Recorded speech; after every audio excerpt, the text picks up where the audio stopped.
ายทุกคน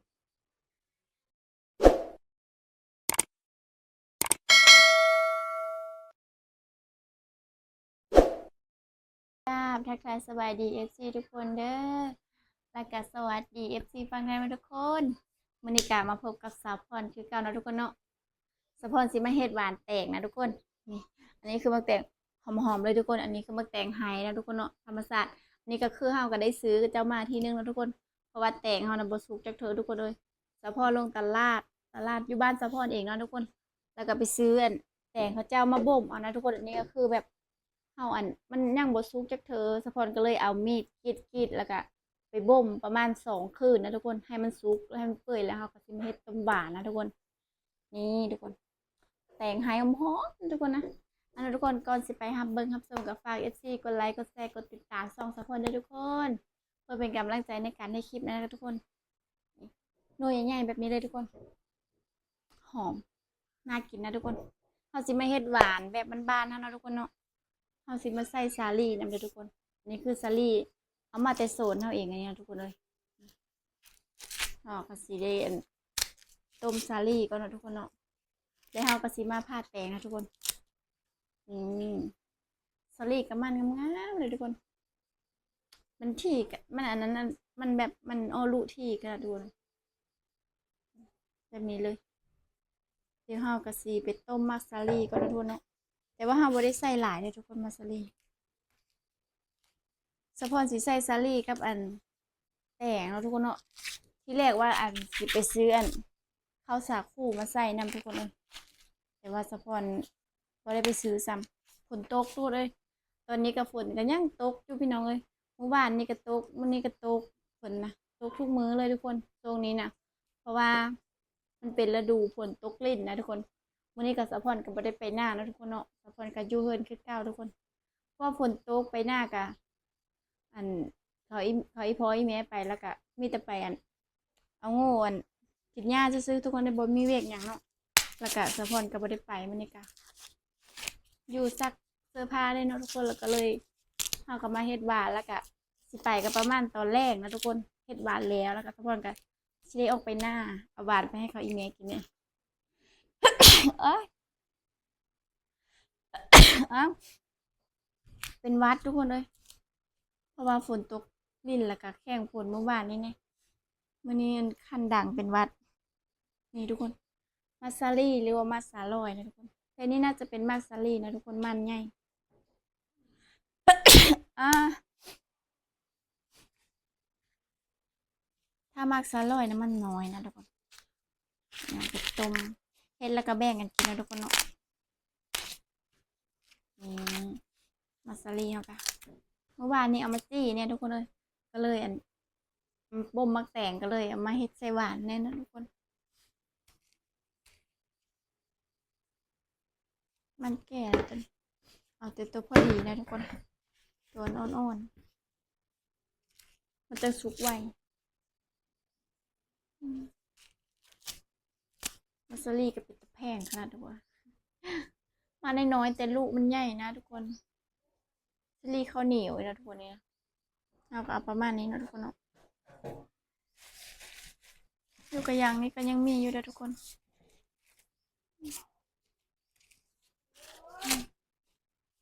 อันนี้เสื้อห่างขนาดนี้เดี๋ยวเอาเกมต้มน้ำก่อนนะทุกคนนี่ก็เอาไปให้งูนะทุกคนกาบมันนี่นะ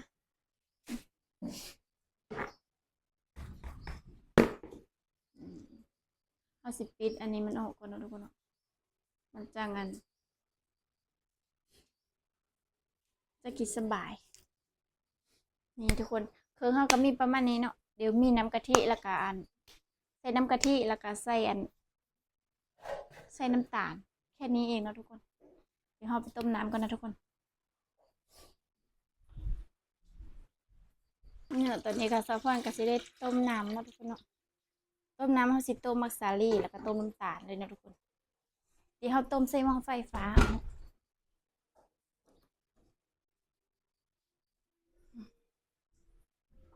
อันนั้นทุกคน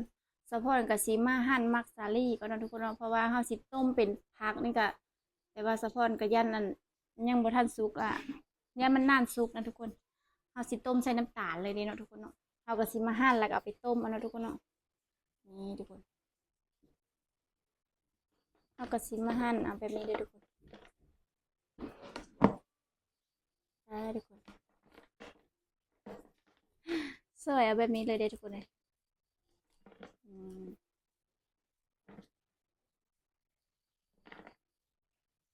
มาหั่นเอามันอดแต่ดังมันทุกคนเนาะเอิ้นดังบ่เอิ้นพักเอิ้นมากทุกคนบรรยากาศดีขนาดทุกคนเลยเพราะว่าฝนมันตกเนาะฝนตกทุกมื้อนี่ทุกคนเราก็สิมาหั่นเอาประมาณนี้เนาะแถวอื่นก็ตกบ่เนาะทุกคนแต่ว่าบ้านสะพอนนะคือตกดีขนาดฝนนะทุกคนเลยตอนยามดำหน้าที่แรกๆกับบ่มีฝนว่าสิแรงทุกคนเลยบ้านอันบ้านตอนดำหน้าแล้วคือยามนี้มันก็ตกปื้อทุกคนเลยตอนนั้นน่ะพากันจมหาฝนก็บ่ตกให้บางคนก็จนดูดน้ำดำพี่น้องเอ้ยบ้านยามเพิ่นตกแล้วก็ไปใส่ก็บ่ได้ไปใส่ก็ยากทุกคนยามฝนนะอืมมาซิลีคอยก็มีแต่มางามๆทุกคน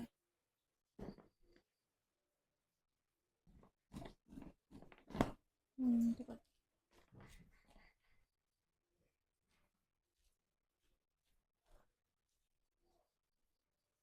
นี่ประมาณนี้เนาะทุกคนเนาะเฮาหั่นเอาไปประมาณนี้ FC ทุกคนกันอย่าฟ้าวเบิดสะพรเด้อเพราะว่าสะพรก็บ่ได้ถ่ายคลิปแบบไปเอาบรรยากาศอยู่ทงไห้ทงนาเนาะช่วงนี้ก็เพราะว่าฝนตกนะทุกคนสะพรก็เลยบ่ได้ไปถ่ายเนาะเพราะว่าสิไปถ่ายไปหาน้องไม้ให้ FC เบิ่งกะฝนก็ตกทุกมื้อแท้ว่าข้อยก็บ่ได้ไปถ่ายเนาะเพราะว่าถ่ายบ่ได้นะทุกคนช่วงนี้ก็บ่ได้ถ่ายแบบนั้นเนาะทุกคนเนาะมีแต่ถ่ายอยู่เหิน FC อย่าฟ้าวเบิดเด้อทุกคนอืม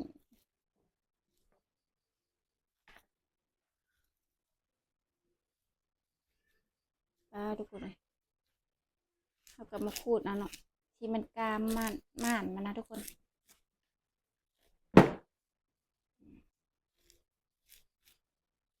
ลุ้นไปน้ำกันเนาะทุกคน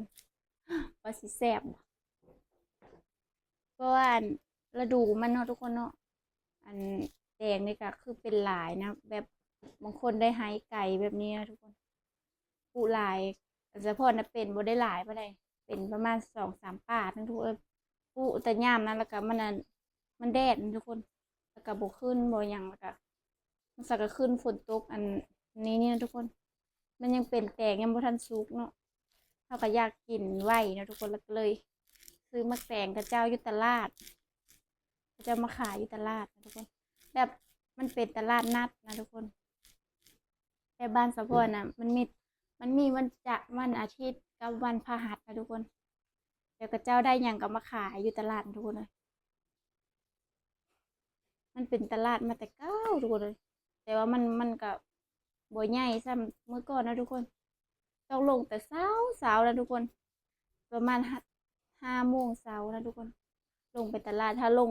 6 โมง7 โมงก็คือบ่ทันแล้วนะทุกคนเพราะว่ามันเป็นตลาดน้อยขายของกินแต่เมื่อก่อนนะมันจะเป็นตลาดแบบวันพฤหัสน่ะตลาดแบบตลาดใหญ่แบบขายเสื้อผ้ากันยังกับมีนะทุกคนเมื่อก่อนนะแต่ว่าตอนนี้ก็เจ้ามีแต่ขายของกินแล้วก็เลิกมือเพิ่มมือไผ่มือมันนะทุกคนมันสุดท้ายทุกคน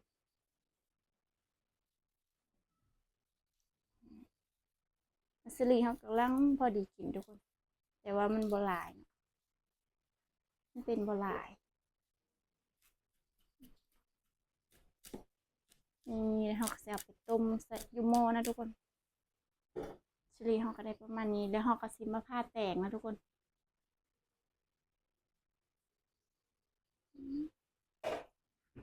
นี่ทุกคน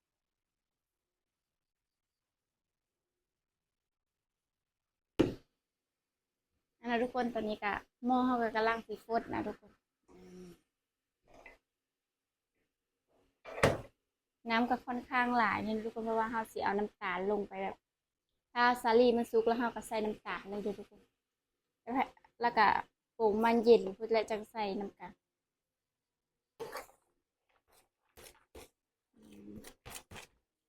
เผ็ดหวานนะทุกคน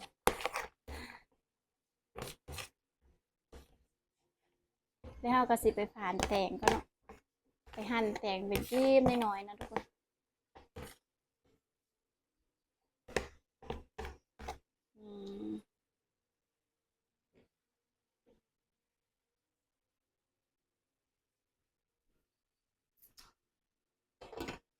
นี่ทุกคนเดี๋ยวเราไปหั่นแตงกันเลยนะทุกคน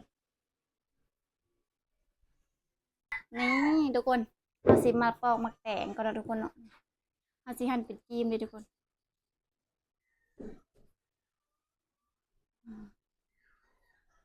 สุกบ่ได้ทุกคนเลยหอมแล้วได้หอมเสร็จแต่บ่รู้ว่าสิเพิ่นสิสุกแทนมักแตงใจขาวนะทุกคนใจมันโคตรน้อยเลยทุกคนเลยเดี๋ยวเราสิใส่ใส่หน่อยมันก็นะทุกคนเนาะ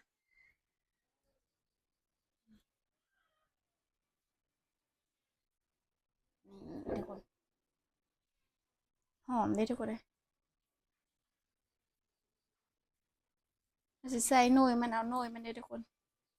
เอาไว้เอ็ดกาหรือว่าเอ็ดในมันปลูกปีหน้านะทุกคนเนาะหน่วยมันโคตรหลายเลยทุกคนเลยหน่วยนึงมันจะได้ในบักหลายนี่ทุกคนเราก็จะมาหั่นแบบนี้เนาะ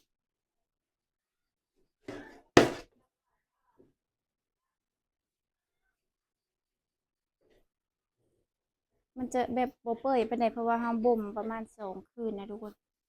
ถ้าให้มันเปื่อยวันนี้ก็ประมาณ3 มื้อนะทุกคนเพราะว่าแตกมันบ่ได้สุกแบบค่าเคอนะทุกคนเดี๋ยวก็เจ้ามันอันนั้นมันเครื่องหรือว่ามันอันนั้นมันก็เจ้ากระปิดนะทุกคน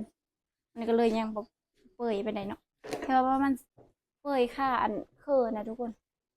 จะแซ่บนะมาแตกนะ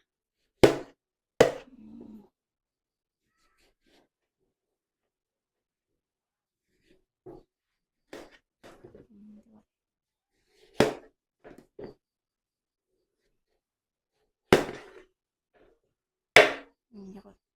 ให้เราก็มาหั่นเนาะมาเนี่ยทุกคนนะสะพอนซีมาหั่นก่อนหั่นแบบนี้นะทุกคน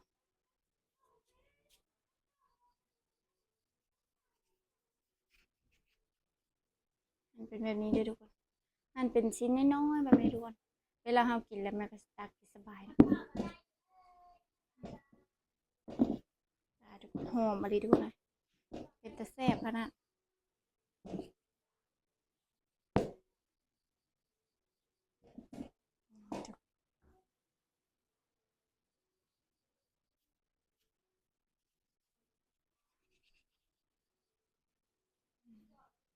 เราก็หั่นเป็นชิ้นเล็กๆแบบนี้นะทุกคนเราสิเอาไปเฮ็ดหวานต้องหั่นแบบชิ้นน้อยๆนะทุกคนมันจะกินสบายเดี๋ยวสะพอนสิชิมก่อนอดบ่ได้ทุกคนเอ้ยพอดีกินแล้วทุกคนแซ่บหอม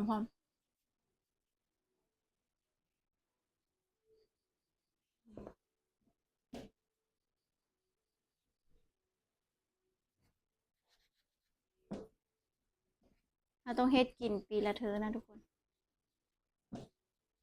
เพราะว่าเพื่อสิได้กินอีกกับปีหน้าทุกคนเลยถ้ามันสุกหลายกับเขาเจ้าขายถือเฮาก็สิเฮ็ดกินอีกเนาะทุกคนแต่นี่ก็แพงเติมนะทุกคนซื้อถุง20,000มี2 หน่วยถือเป็นหน่วยละ10,000นะทุกคน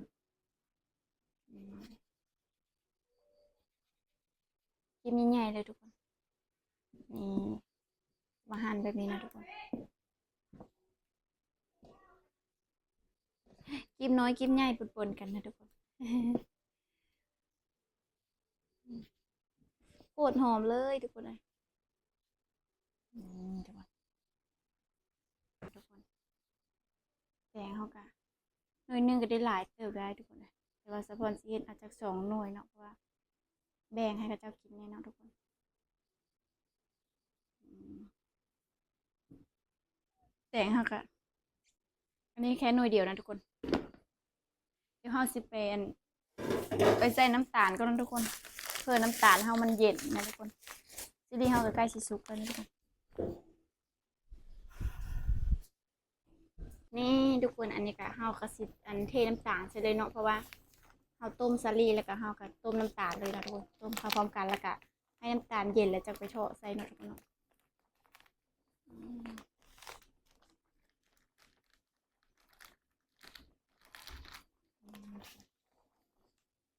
เทลงไปเลยจ้ะทุกคนใส่ประมาณนี้เนาะถ้ามันบ่หวานก็จะใส่อีกนะทุกคน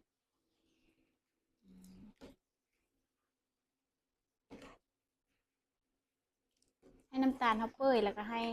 อันน้ำกะทินี่เย็นให้น้ำมันน้ำตาลนี่เย็นนะทุกคนเนาะจังเป็นเทใส่อันบาดมักแตงเท่านั้นทุกคนทุกคน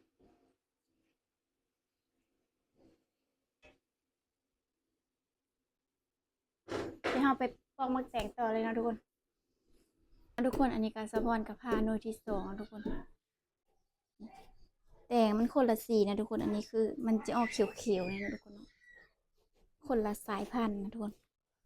เออซุกอยู่บนหน่วยนี้ทุกคนอืมนี่ทุกคนอันนี้ก็ขาวคือกันนี่ยังบ่ทันเลือกอันนั้นบันไดทุกคนเลยเดี๋ยวเฮาสิพามันก่อนเนาะเฮาสิใส่หน่วยมันออกอันนี้มันยังบ่ทันละสุกปานใดเนาะทุกคน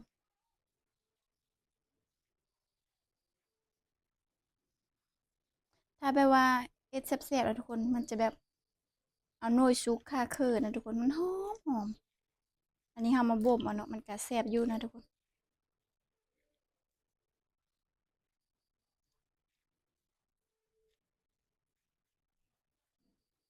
ได้เต็มค่อยเบิดเลยเดี๋ยวเฮาสิพามันก่อนนะทุกคนว่าถ้าซิมแซ่บแล้วก็สิเอาเท่านั้นก็สิพาหน่วยใหม่นะทุกคนอืมอันนี้ยังบ่เป็นนะทุกคนมันยังอันนั้นอยู่ทุกคนเลย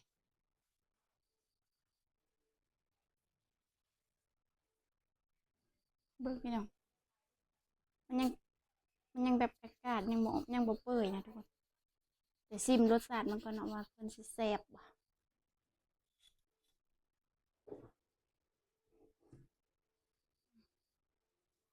อืมอันนี้ถือว่าบ่ผ่านทุกคนอืมในเฮาสิพาหน่อยนี้เนาะอืม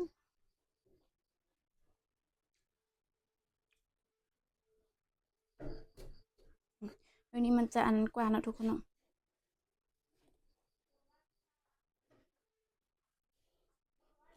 นี่งามขนาดเลยนะมันจะหอมเดี๋ยวเฮาสิใส่ออกกันเนาะใส่หน่วยมันก่อน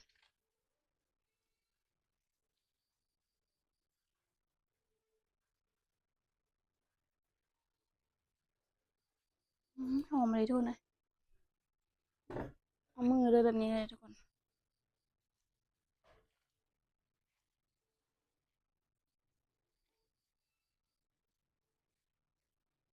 เพราะว่าเฮาเฮ็ดกินเนาะทุกคนเนาะเฮาก็บ่ได้ใส่อันซบมืออหยังทุกคน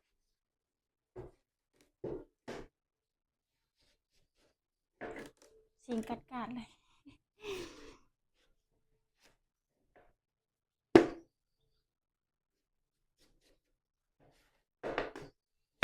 ทุกคนเดี๋ยวเฮาก็สิมาปอกเองเนาะทุกคนเนาะ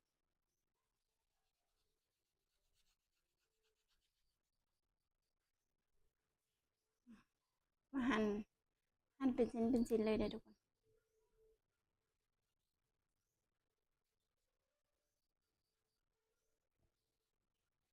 นี่ทุกคน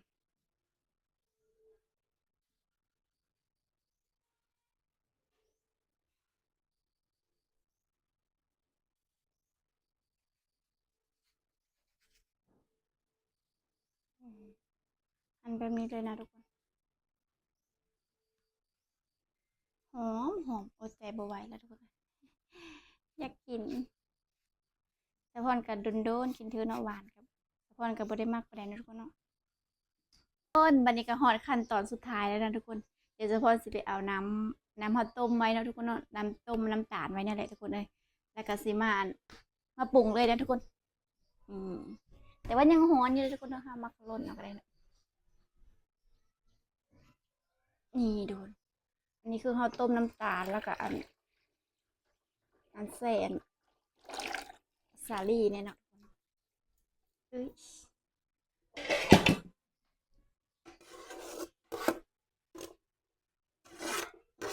นี่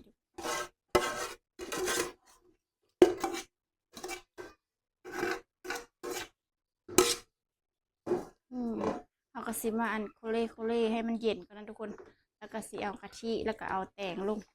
แค่นั้นนะทุกคนจบแล้วก็เฮาก็สิกินได้นะทุกคนแบบบ่ได้ใส่หยังมากมายนะทุกคนต้มหวานเฮาก็ทุกคนมันยังร้อนๆอุ่นๆอยู่นะทุกคนอ้าวอยู่สาลีเฮาถ้าได้สาคูใส่คือสิดีนะทุกคนเนาะสะพอนบ่ไปซื้อเลยค่ะมันอยู่ไกลทุกคนฝนกระตกเฮาก็เลยมีสำใดก็ใส่สำนั้นเอานี่เดี๋ยวเฮาสิชิมมันกันนะทุกคนว่ามันจะหวานบ่แต่ว่าเฮาเฮ็ดบ่หวานปานใดเด้อทุกคนสะพอนบ่มักหวานปานใดอืมค่อนข้างหวานเลยเนาะทุกคนเพราะว่ามันแตงมันจะจางๆในประมาณนี้อันนั้นทุกคนเฮาสิเทแป้งไปเลยมาแตงเฮาก็ได้อยู่กะละมังนี่ทุกคนเทลงไปเลยแล้วสิใส่กะทิน้ำหลังเลยทุกคน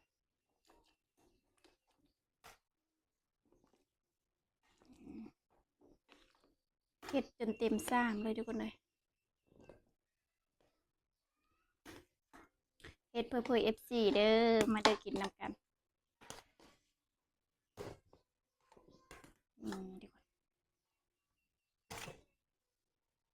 FC อยู่ไกลสะพอนสิหายใส่ถุงฝากให้เด้อ นี่ทุกคนทุกคน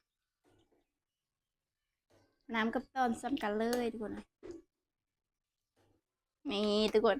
อันนี้ก็คือสูตรซัพพอร์ตเองเนาะทุกคนเนาะแต่ว่าสูตรอันถ้าอื่นนะบ่ฮู้เนาะทุกคน สูตรมัวไปใส่น้ำกะทินะทุกคน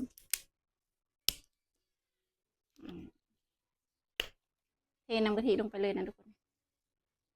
ทุกคนมันจะเป็นสีแบบคุ้นๆนะแบบนี้นะทุกคนใส่หมดกองเลยทุกคนอันนี้คือสูตรเราเองนะทุกคน เพื่อเลยมีเป็นการไปเฮ็ดตามได้เลยทุกคนอุ้ยน้ำลายเลยนะ หอม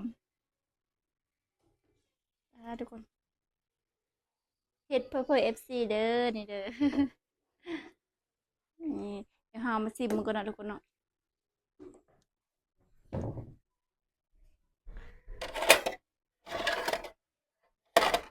โทยแก้ว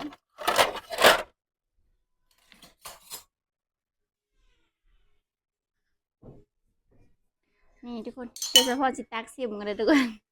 ว่าเป็นจังใดเนาะน้ำลายโพดทุกคนไอ้เนาะสิมาสดน้ำเนาะเอาสิควันเอาตอนสาลีก่อน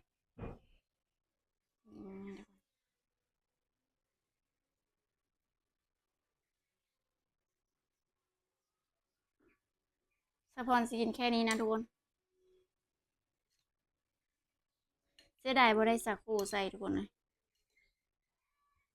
มาเด้อ FC ทุกคนกินน้ำกันเนาะกินหวานหวานมาแตงนะทุกคนทำแรก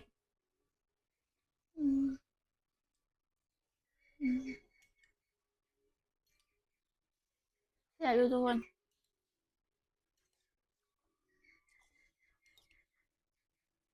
คำที่สอง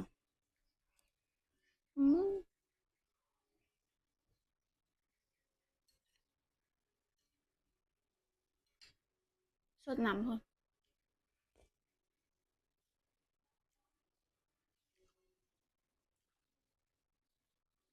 อืมถ้าแจงเปื่อยข้างแห้งแสบกูนะอันนี่มันยังบ่เปื่อยไม่ได้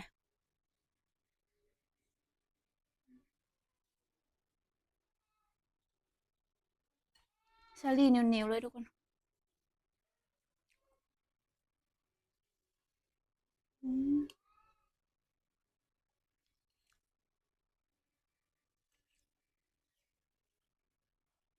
อืมแซ่บสรุปก็คือแซ่บนะทุกคนนี่ดูนะทุกคน FC ทุกคนขอบใจเด้อที่ติดตามรับชมแต่ต้นจนจบนะทุกคนเนาะฝาก FC กดไลค์กดแชร์กดติดตามช่องสะพอนนะทุกคนเพื่อเป็นกำลังใจในการในคลิปต่อไปนะทุกคนคลิปนี้กับสะพอนก็สิได้จบแล้วนะทุกคนเนาะพอกันใหม่คลิปหน้านะทุกคนถ้า FC ผู้เลยอยากอะพิมพ์ใต้คอมเมนต์เด้อที่สะพอนฝากไว้ให้แล้วทุกคนคลิปนี้ก็บ๊ายบาย